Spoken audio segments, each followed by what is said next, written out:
काय तुम्हाला सर्दी खोकला झालाय? तुमचा घसा खवखवत आहे? मग बरोबर आहे, हा व्हिडिओ तुमच्यासाठीच आहे. नमस्कार. हेल्दी लाईफ या यूट्यूब चॅनलवर आपणा सर्वांचं खूप खूप स्वागत. या भागामध्ये आपण बघणार आहोत सर्दी खोकल्यावर घरगुती आयुर्वेदिक उपाय. बऱ्याच वेळा काय होतं, आता हे वातावरण बदललेलं आहे, पाऊस आहे, मध्येच घसा दुखतो, सर्दी होते, खोकला यायला लागतो. मग अशा वेळी पटकन रुग्ण दवाखान्यात जात नाही. थोडा तर त्रास आहे, बघू घरी उपाय करून. पण तो घरी उपाय करताना सुद्धा तर जो चांगला उपाय असेल तर नक्कीच आराम पडेल. पण एक महत्त्वाची मी गोष्ट सांगते, मी स्वतः एक डॉक्टर आहे, तरी पण मी तुम्हाला सांगेन की हे जे मी उपाय सांगणार आहे ते अगदी सौम्य लक्षणांसाठी आहेत.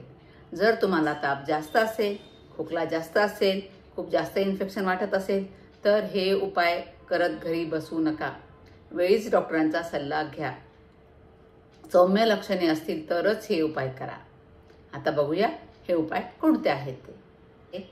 पहिला उपाय आहे तो म्हणजे हळदीचं दूध.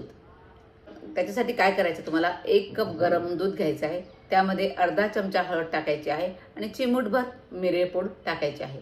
याने काय होईल, तुमची रोगप्रतिकारशक्ती वाढेल आणि तुमची कशाची जी खवखव आहे ती कमी होईल.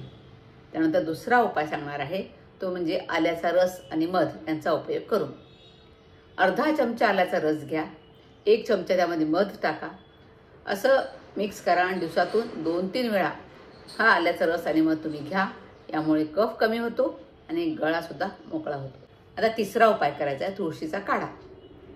काय करायचं, 5 ते 6 तुळशीची पानं घ्यायची, 1 कप पाणी घ्यायचं, आलं, लवंग, थोडंसं गूळ असं एकत्र करायचं आणि याचा काढा तयार करायचा आणि सकाळ संध्याकाळ गरम गरम तो प्यायचा आहे.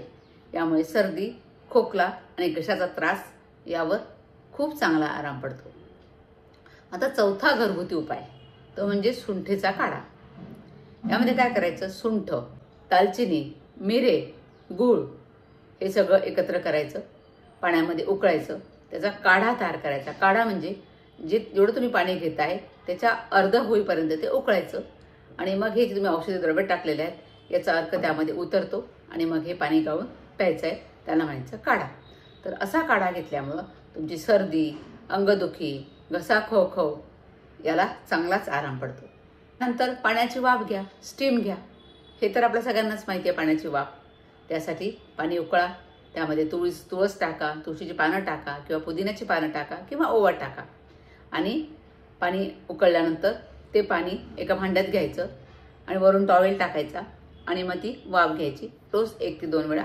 किंवा आजकाल स्टीमर असतात, ते तर खूप सोपे आहे, त्यामुळे ते पाणी सांडून काही अंगावर सांडण्याचा वगैरे धोका राहत नाही. स्टीमर असेल तर खूपच उत्तम. तर तसं ते 1-2 वेळा करा, त्याने नाक मोकळं होतं आणि सायनसचा सुद्धा त्रास कमी होतो. तर 6वा उपाय, लसूण, तूप आणि हळद गरम करून खाणं. लसूण पाकळ्या तुपात परतून घ्या, त्यात हळद घाला आणि रात्री झोपण्यापूर्वी गरम गरम खा. यामुळे शरीर गरम राहतं आणि खोकला आणि सर्दीवर अतिशय गुणकारी आहे. हे उपाय लहान मुलांवर करू नका आणि जास्त त्रास असेल तर डॉक्टरांना दाखवूनच घ्या. ही माहिती तुम्हाला उपयोगी वाटली का? आवडली असेल तर या व्हिडिओला लाईक करा, कमेंटमध्ये तुमचा अनुभव सांगा आणि आरोग्यविषयक अधिक माहितीसाठी माझ्या या हेल्दी लाईफ चॅनलला जरूर सबस्क्राईब करा.